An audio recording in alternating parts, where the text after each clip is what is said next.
Hello tout le monde, je suis contente de vous retrouver pour notre deuxième vidéo de la semaine. Bienvenue sur notre chaîne YouTube.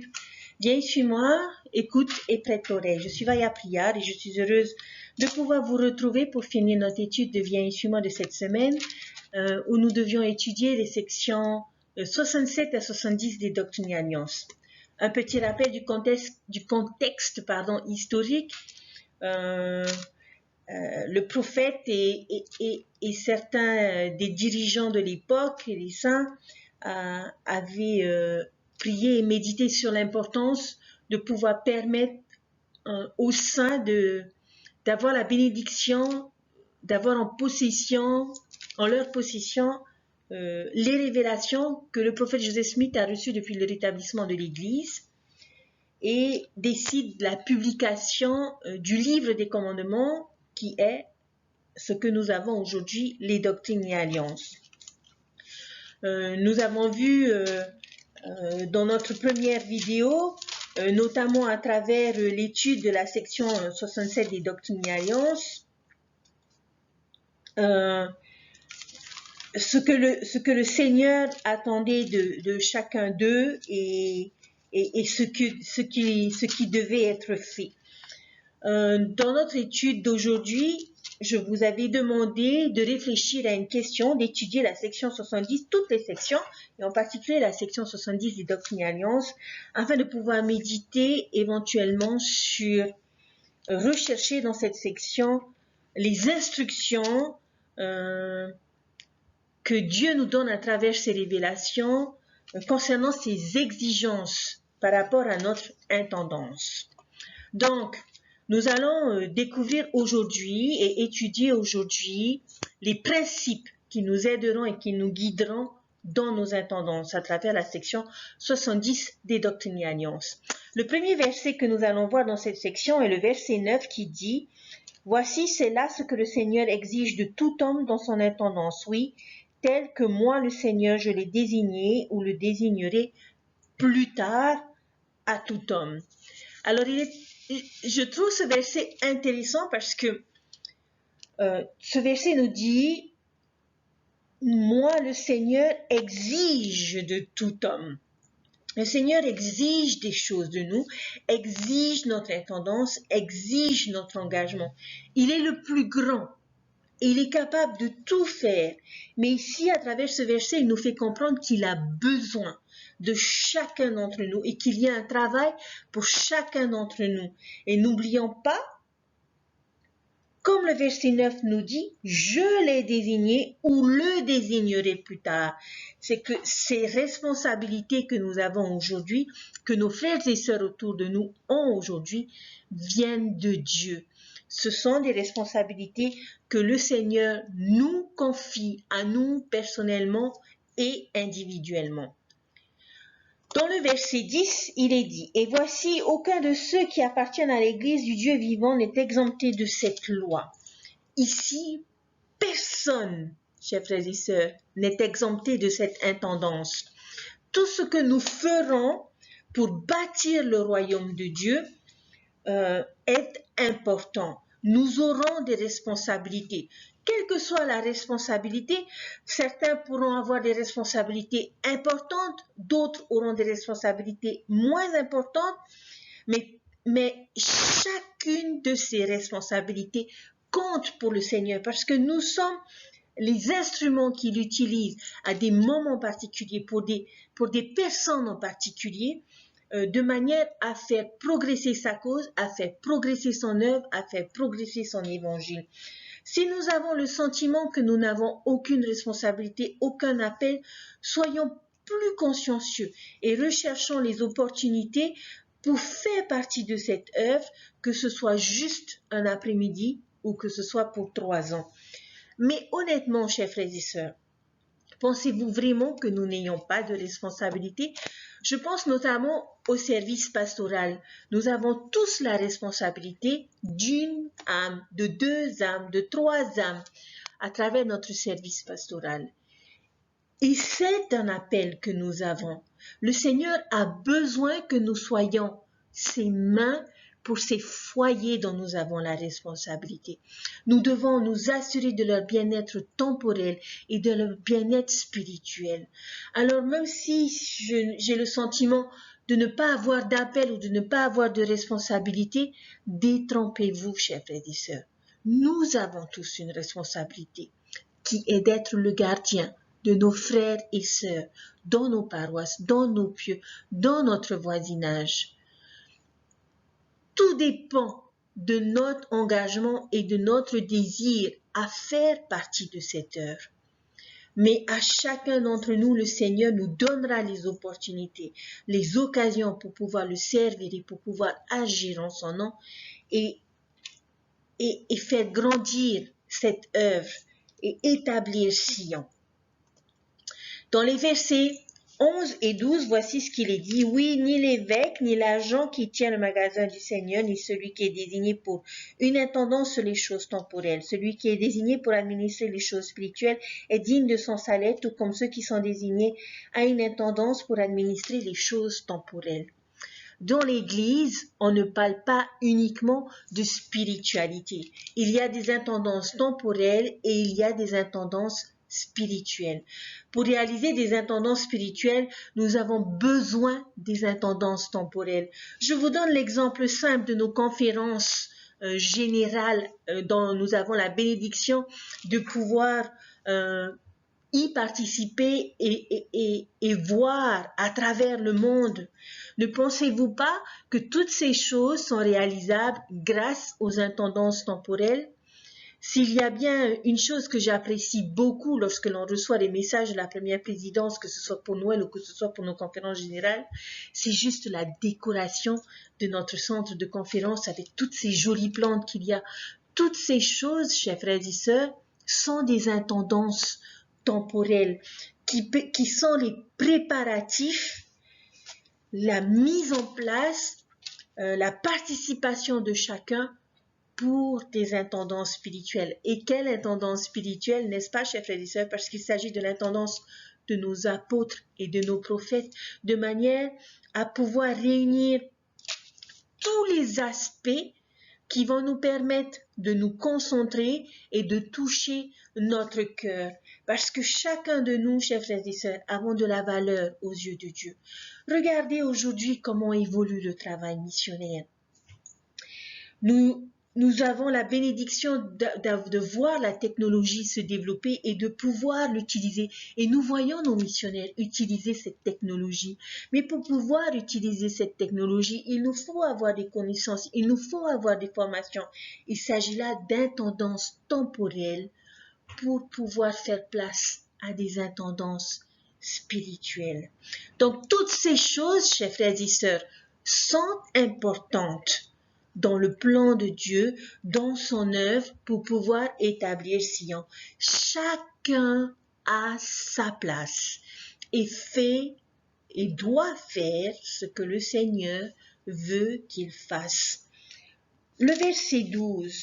Celui qui est désigné pour administrer les choses spirituelles est digne de son salaire, tout comme ceux qui sont désignés à une intendance pour administrer les choses temporelles. C'est le Seigneur, chers frères et sœurs, qui nous rendra dignes de notre salaire. Il est celui qui nous qualifiera et qui accroîtra nos compétences. Faisons notre part à laquelle il nous a appelés et il ajoutera la sienne, ce qui nous rendra dignes de notre salaire et encore plus abondamment, une abondance multipliée, comme on le voit dans le verset 13 de la section 70. Il nous donnera les moyens pour accomplir notre tâche et nous ne devons pas oublier que toutes nos tâches doivent être pour le profit des enfants des hommes et doivent être orientées vers les enfants de notre Père Céleste. Être digne d'une tâche ne doit pas nous faire songer au résultat de cette tâche, mais à notre engagement. Et c'est cela qui témoignera de notre dignité devant Dieu. Et si nous sommes engagés, alors oui, nous sommes dignes des bénédictions que le Seigneur a prévues à tous ceux qui le servent de tout son cœur, de toutes ses forces, de toute son âme et de tout son pouvoir. Allons maintenant dans le verset 13, abondance qui est multipliée pour eux par les manifestations de l'Esprit. Il ne s'agit pas juste, chers frères et sœurs, de bénédictions temporelles, mais ce sont des bénédictions spirituelles, c'est-à-dire que le Seigneur augmentera nos dons, nos talents pour que nous puissions réaliser cette intendance spirituelle lorsque nous avons le désir de le servir. Et le Seigneur nous accordera ce dont nous avons besoin pour pouvoir répondre aux attentes du Seigneur dans notre responsabilité, dans les tâches qui nous incombent. Toujours dans la section 70 des Doctrines et Alliances, nous allons aller dans les versets 15, 16 et 17 qui dit ceci. Maintenant, ce commandement, je le donne à mes serviteurs pour leur profit, tant qu'ils resteront pour manifester mes bénédictions sur leur tête, pour les récompenser de leur diligence et pour leur sécurité. Pour la nourriture et pour le vêtement, pour un héritage, pour des maisons, pour des terres, quelles que soient les circonstances où moi, le Seigneur, je les placerai, quel que soit le lieu où moi, le Seigneur, je les enverrai. Car ils ont été fidèles en beaucoup de choses et ont bien agi dans la mesure où ils n'ont pas péché. Quelles que soient les circonstances, moi, le Seigneur, je les placerai. Et quel que soit le lieu, moi, le Seigneur, je les enverrai. Alors, chers frères et sœurs, nos responsabilités peuvent être n'importe où, dans n'importe quel lieu, pour n'importe quelle chose. Il n'y a aucune limite pour le Seigneur. Si, chers frères et sœurs, la seule limite, c'est nous, c'est notre désir, c'est notre volonté de participer, c'est notre engagement. Mais lorsqu'il s'agit de son œuvre, chers frères et sœurs, le Seigneur n'a aucune limite. Et il utilisera pour le bien de son royaume chacun d'entre nous si nous avons le désir et si nous lui permettons de nous utiliser. Dans le verset 17, il y a beaucoup de choses, car ils ont été fidèles en beaucoup de choses et ont bien agi dans la mesure où ils n'ont pas péché. Il y aura beaucoup d'occasions auxquelles nous pourrons participer, c'est-à-dire qu'il y aura de nombreuses personnes que nous serons en mesure de bénir, que nous serons en mesure d'élever, que nous serons en mesure de veiller sur, parce qu'il y a tellement de choses à faire. J'aimerais juste lancer un petit regard dans la section 71 des Doctrines et Alliances, dans le verset 2 où on nous dit « En vérité, je vous le dis, proclamez pendant un certain temps au monde dans les régions alentours ainsi que dans l'Église jusqu'à ce que cela vous soit révélé. Et en vérité, c'est une mission que je vous donne pour un certain temps. » Nous pouvons nous demander pour combien de temps allons-nous devoir assumer nos responsabilités. Bien souvent, on le sait, par exemple, que pour un évêque, c'est 5 ans. Pour un président de PIE, c'est 10 ans. Pour une présidente de la société de secours, ça peut être 3 mois, comme ça peut être 6 mois, comme ça peut être 8 mois, comme ça peut être 1 an. Pendant un certain temps, quel que soit ce temps, chers frères et sœurs, Dieu nous bénira en nous accordant ce que nous avons besoin. Lorsque nous réfléchissons à notre part de cette œuvre, nous pouvons nous tourner vers les Écritures afin d'être guidés sur la meilleure façon de pouvoir l'accomplir. J'aimerais maintenant attirer votre attention sur les versets 15 et 16 de cette section des Doctrines et Alliances, où le Seigneur, à la fin du verset 15, nous dit « pour les récompenser de leur diligence et pour leur sécurité ». La diligence, chers frères et sœurs, est requise de chacun d'entre nous. J'aimerais vous partager l'expérience d'un jeune homme qui a voulu faire partie d'une équipe de basket. Et ce jeune homme n'était pas forcément le plus adroit, le plus, je dirais pas talentueux, je ne sais pas si on peut parler de talent dans le sport, mais n'avait peut-être pas toutes les compétences sportives pour être un bon joueur. Mais il avait vraiment le désir de faire partie de l'équipe de son université. Et lors des journées de sélection, il y avait plusieurs ateliers, il y avait plusieurs exercices de sélection qu'il fallait faire. Et pendant toute la semaine, ce jeune homme a participé à chacune des épreuves, a fait en sorte d'être là à l'heure et à pouvoir répondre aux exigences des coachs dans la préparation et dans la sélection de ses joueurs. Il a réussi la première sélection, a continué à suivre les différents entraînements, les différents exercices de qualification en étant toujours là à l'heure, en étant toujours présent, en ne ratant aucune séance. Et au moment de la dernière sélection, ce jeune homme a été convoqué par le coach et il lui a dit « Tu n'es pas le plus fort, je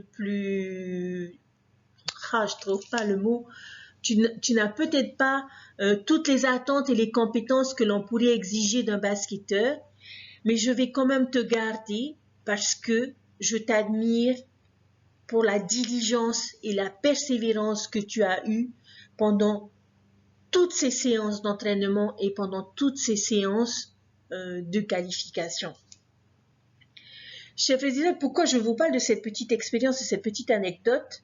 Eh bien, tout simplement pour nous faire comprendre que dans l'Église de Dieu, c'est exactement la même chose. Nous n'avons pas toujours toutes les compétences que nous avons besoin pour pouvoir mener à bien notre responsabilité et nous pouvons même parfois nous sentir inadéquates aux responsabilités et aux appels que l'on nous confie. Mais si nous sommes diligents et si nous persévérons et si nous sommes là chaque fois que le Seigneur voudrait que nous soyons là et au moment où il voudrait que nous soyons, le Seigneur nous aidera à développer les dons et les talents nécessaires pour pouvoir accomplir notre tâche et notre salaire sera en accord avec notre engagement, pas avec le résultat de notre responsabilité, mais avec notre engagement, notre persévérance et notre diligence. S'engager de tout son cœur, de tout son esprit et ne pas abandonner. Tant que nous reconnaissons les manifestations de l'esprit dans notre responsabilité, chers frères et sœurs, nous avons tout gagné. En bâtissant le royaume, Dieu nous bâtit et nous permet d'avoir nos propres révélations. Et si dans les tâches que nous faisons, nous avons nos révélations personnelles, le Seigneur se manifeste et se révèle à nous sur la manière dont nous devons agir, sur la manière dont nous devons servir, sur les mots que nous devons prononcer. Même si les cœurs n'ont pas été touchés, même si nous n'avons pas réussi à changer certaines personnes, il s'agit quand même d'une réussite. Le Seigneur va toujours nous mettre là où il veut, le temps qu'il veut, qu'importe le résultat. Tout ce qu'il attend de chacun d'entre nous, c'est que nous jouions notre part et que nous participions à cette œuvre.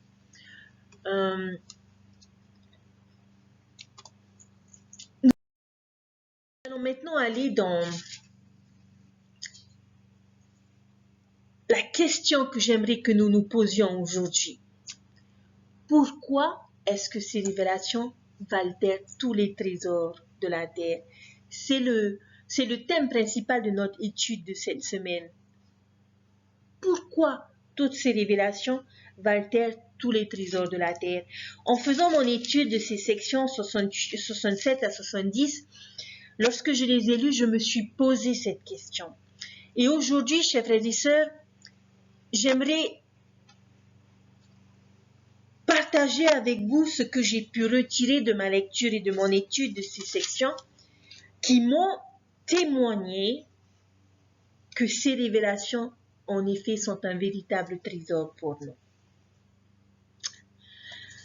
Alors, nous allons d'abord aller dans la section 67 des Doctrines et Alliances au verset 3 qui dit « Vous vous êtes efforcé de croire que vous devriez recevoir la bénédiction qui vous était offerte. Mais voici, en vérité, je vous le dis, il y avait des craintes dans votre cœur et en vérité, c'est pour cette raison que vous n'avez pas reçu. Il nous arrive parfois, chers frères et sœurs, de prier le Seigneur et de ne pas recevoir des réponses à nos prières. Ce verset nous enseigne que l'une des raisons, ce n'est pas la seule et unique raison, mais l'une des raisons pour lesquelles nous n'obtenons pas les réponses à nos prières, c'est parce que nous avons peur. La crainte est l'antithèse de la foi et c'est ce qui motive assez souvent Satan. La crainte peut nous empêcher d'obtenir des réponses. La crainte de ne pas avoir de réponse, la crainte que la réponse ne soit pas celle que l'on veut, la crainte de ce que nous devons faire ou devons changer, la crainte de la façon dont les autres réagiront. Nous devons apprendre à marcher par la foi et faire confiance au Seigneur qui connaît toutes choses du début à la fin. Et nous ne devrions pas avoir peur de suivre la volonté de Dieu car elle nous mènera vers le bonheur. J'aimerais vous partager une expérience personnelle. Je me suis lancée dans l'éducation et toute ma vie, j'ai voulu enseigner et être professeur. J'ai passé certains concours et il m'est arrivé au bout d'un moment de ma carrière de ne pas pouvoir progresser. Et je me suis tournée vers le Seigneur, j'ai prié le Seigneur, j'ai jeûné et je lui ai demandé, Seigneur, pourquoi est-ce que je n'arrive pas à passer cette étape supérieure? Parce qu'à chaque fois, il me manquait un point, juste un point. Et mes formateurs étaient persuadés que j'allais être la majeure de la promotion parce que j'étais quelqu'un d'engagé et que je voulais, que c'était vraiment la voie que je voulais prendre. Et 3 fois, j'ai demandé au Seigneur, j'ai prié et j'ai jeûné. Et les 3 fois, le Seigneur m'a dit, reste à la maison. Ça a été une réponse qui m'a fait énormément peur. Parce que je me suis dit, comment vais-je aider mon époux et l'aider à soutenir la famille si je dois rester à la maison? Comment est-ce que le Seigneur peut me demander de renoncer à cet objectif que j'avais depuis toute jeune, qui était de me lancer pleinement dans l'éducation? Mais le Seigneur m'a dit, reste à la maison. Aussi difficile que cela a été, j'ai fait confiance au Seigneur. Et j'ai renoncé à passer ces étapes supérieures.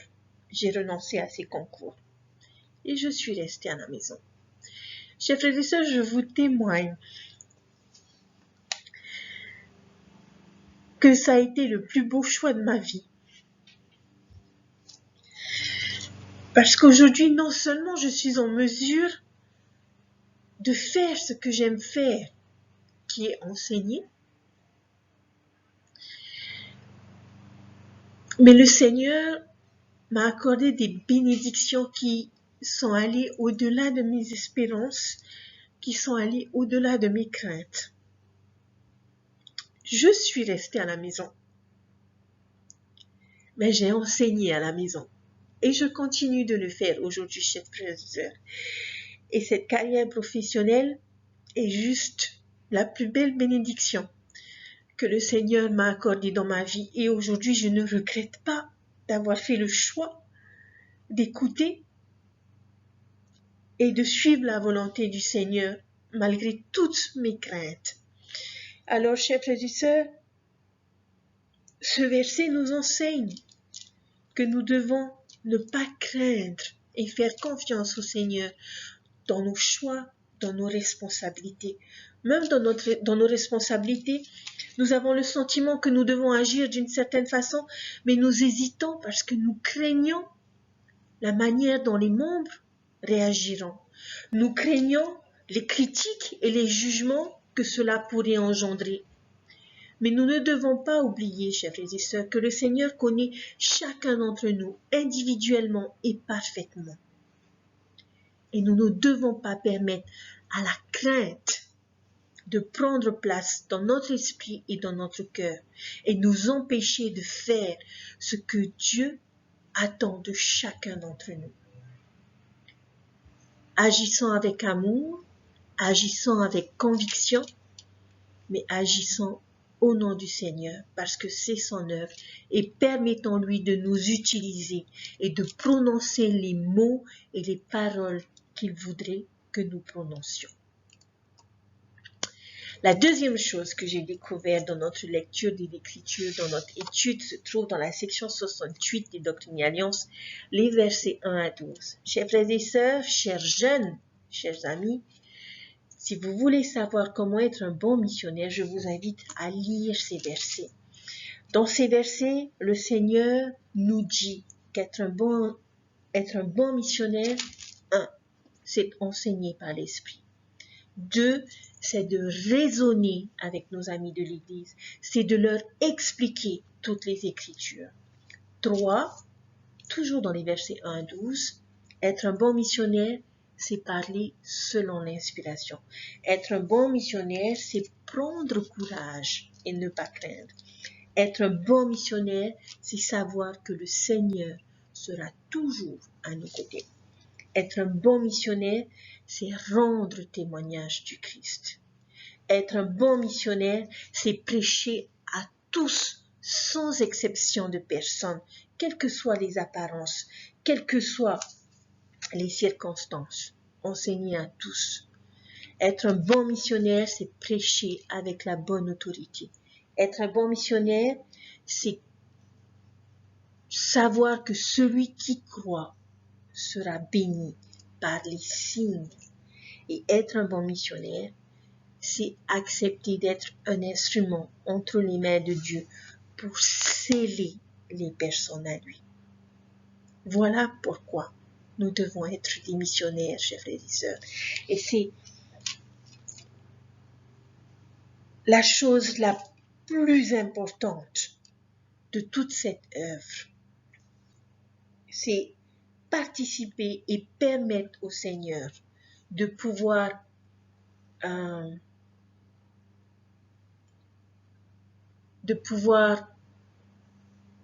sceller tous ses enfants à lui, à travers son évangile, à travers les ordonnances et les alliances de son Église. L'enseignement suivant, que j'ai beaucoup aimé, et je suis sûre que vous avez découvert et j'espère souligné également, se trouve dans la section 68, dans les versets 25 à 28, où le Seigneur nous rappelle notre responsabilité en tant que parents. Nous avons l'obligation, chers frères et sœurs, d'enseigner le 4e article de foi qui nous dit: nous croyons que les premiers principes et ordonnances de l'Évangile sont 1. La foi au Seigneur Jésus-Christ, 2. Le repentir, 3. Le baptême par immersion pour la rémission des péchés, 4. L'imposition des mains pour recevoir le don du Saint-Esprit, le don du Saint-Esprit par l'imposition des mains. Nous avons la responsabilité d'enseigner ces choses à nos enfants, les premiers principes et ordonnances de l'Évangile, les enseigner à prier et à marcher en droiture devant Dieu. Si nous ne le faisons pas, l'Écriture nous le dit dans le verset 25, le péché sera sur la tête des parents, sera sur notre tête. Ne négligeons pas cette responsabilité, car la première responsabilité que nous avons dans cette œuvre est d'abord d'enseigner nos enfants à suivre le Christ et à vivre les principes de l'Évangile.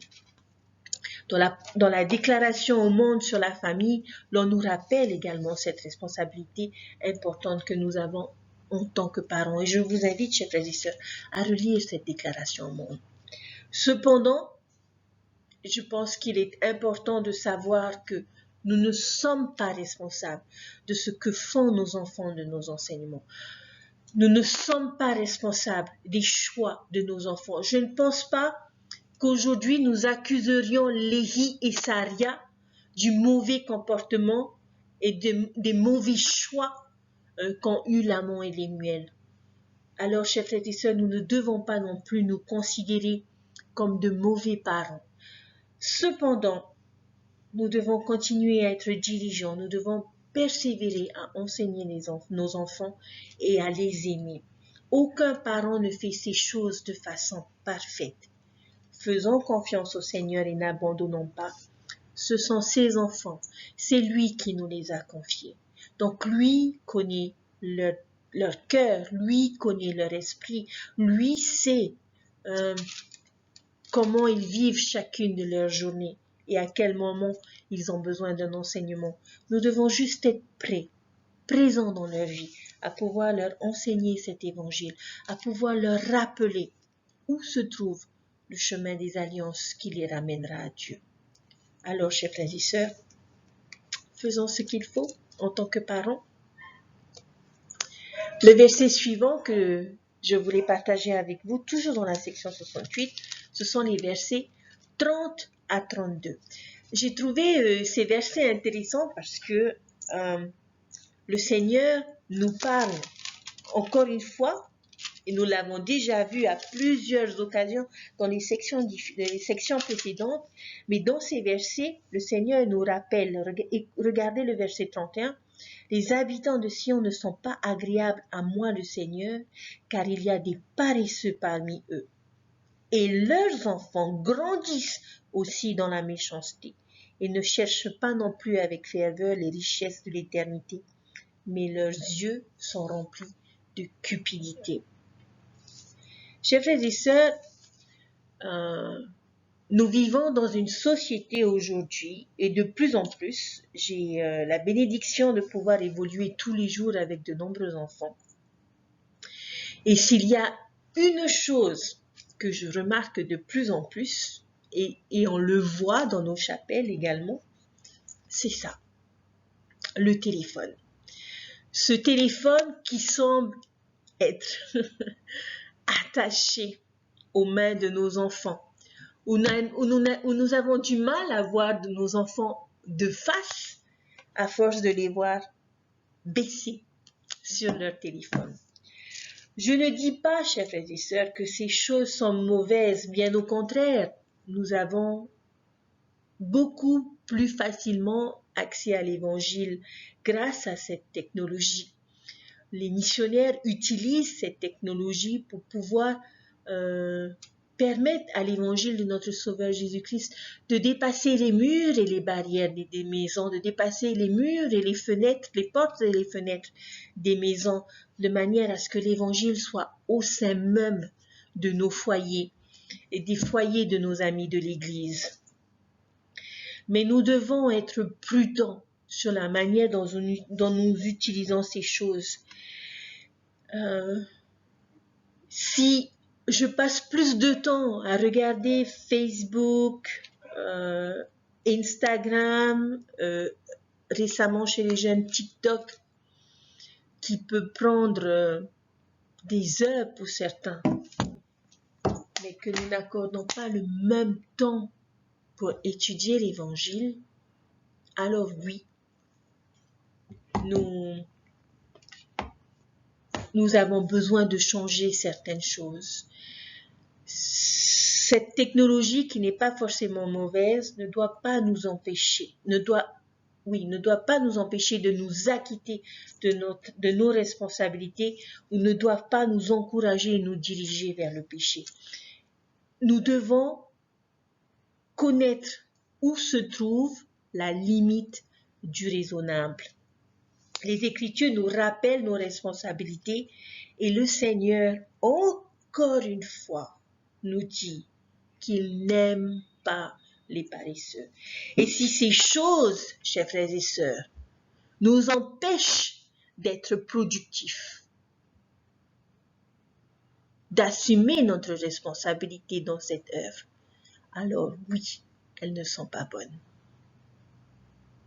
Mais si nous utilisons ces choses pour pouvoir bénir, pour pouvoir aider le Seigneur dans son œuvre, alors oui, elles sont bonnes.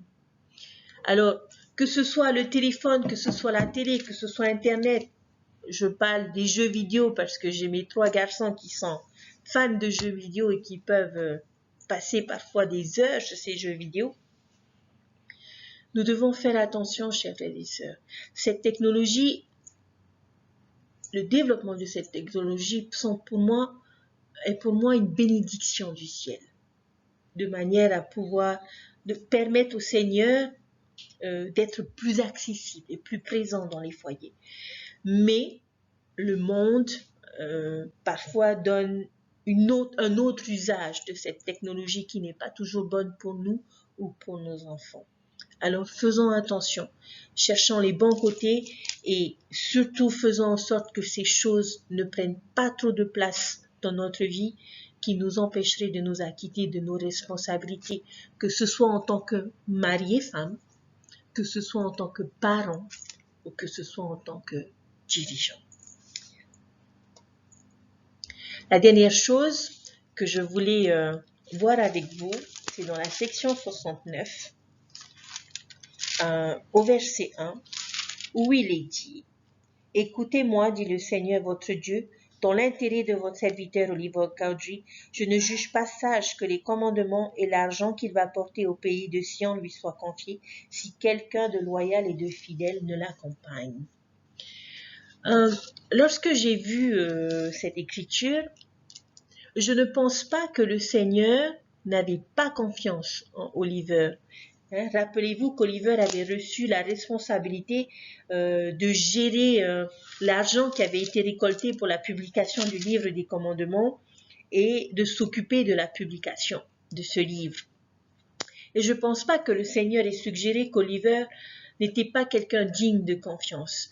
Mais il fait part, à travers ce verset, de la sécurité et de la force d'un partenaire.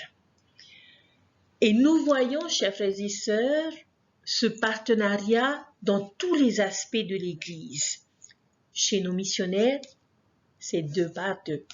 Dans les présidences, que ce soit dans les épiscopats, les présidences de Pieux, à la société de secours chez les anciens, nous ne sommes jamais seuls. C'est par 2, par 3, par 4. Okay? Nous ne sommes pas, chers frères et sœurs, supposés marcher sur les chemins de cette vie tout seul. Le Seigneur sait que nous avons besoin les uns des autres, que certaines responsabilités peuvent être importantes et trop importantes pour être portées par une seule personne. Nous avons besoin de compagnons fidèles et nous n'avons pas à supporter les fardeaux et les responsabilités seuls. Dieu veut et nous permettra d'avoir un compagnon dans notre vie et dans nos appels. Regardez, en tant que mari et femme, en tant que parents, nous avons besoin d'être à 2 pour pouvoir enseigner et pour pouvoir fortifier nos enfants et les aider à marcher sur le chemin qui les ramènera auprès de notre Père Céleste. Au verset 6, dans la section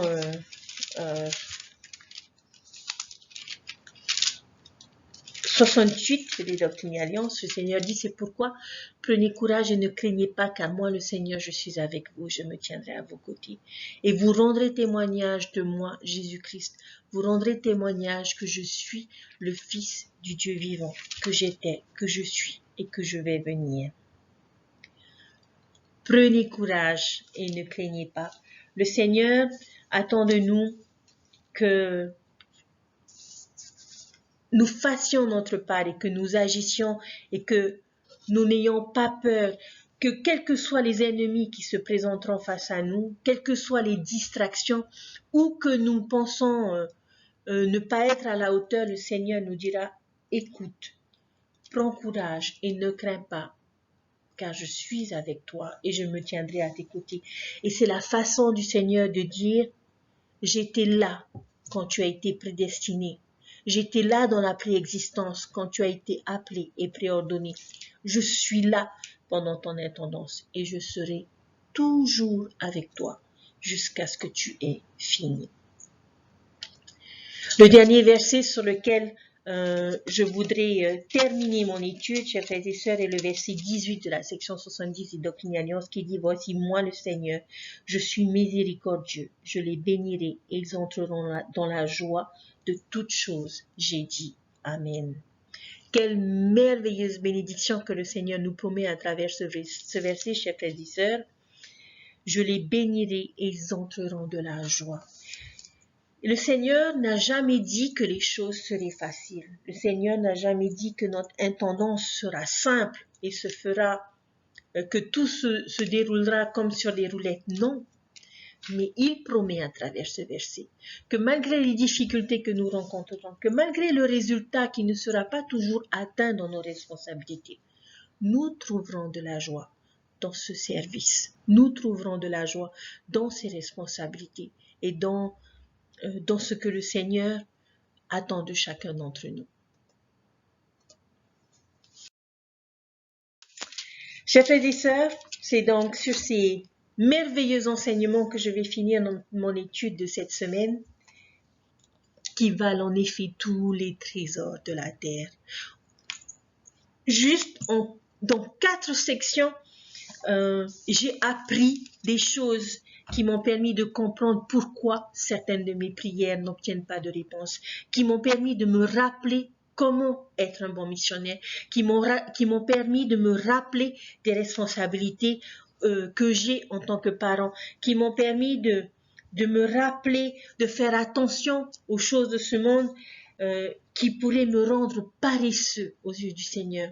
Juste 4 sections, chers frères et sœurs. Alors imaginez toutes ces révélations, tout ce que nous pouvons apprendre de chacune des Écritures que nous avons. Oui, en effet, les Écritures valent tous les trésors de la terre. Et j'espère et je prie pour que nous en ayons tous le témoignage, chers frères et sœurs, aujourd'hui, que nous soyons tous convaincus que les Écritures sont le plus beau trésor que nous puissions avoir dans notre vie. Je prie notre Père Céleste que nous soyons bénis, que nous puissions apprendre de chacune de ces Écritures et que nous puissions être édifiés ensemble et édifier ceux qui sont autour de nous. Dieu nous aime et il ne nous a pas laissés seuls et il ne nous laissera jamais seuls. J'ai été avec toi, je suis avec toi et je serai avec toi. Je vous laisse toutes ces choses au nom de Jésus-Christ. Amen. Pour la semaine prochaine, je vous invite à lire les sections 71 à 75 des Doctrines et Alliances, qui sont aussi des sections extraordinaires. J'espère que vous trouverez autant de plaisir et de délices que moi à découvrir ces sections et à partager tout ce que nous découvrons avec tous ceux qui sont autour de vous. Je vous souhaite une très bonne fin de semaine, une bonne fin d'études et je vous dis à très bientôt. Bye!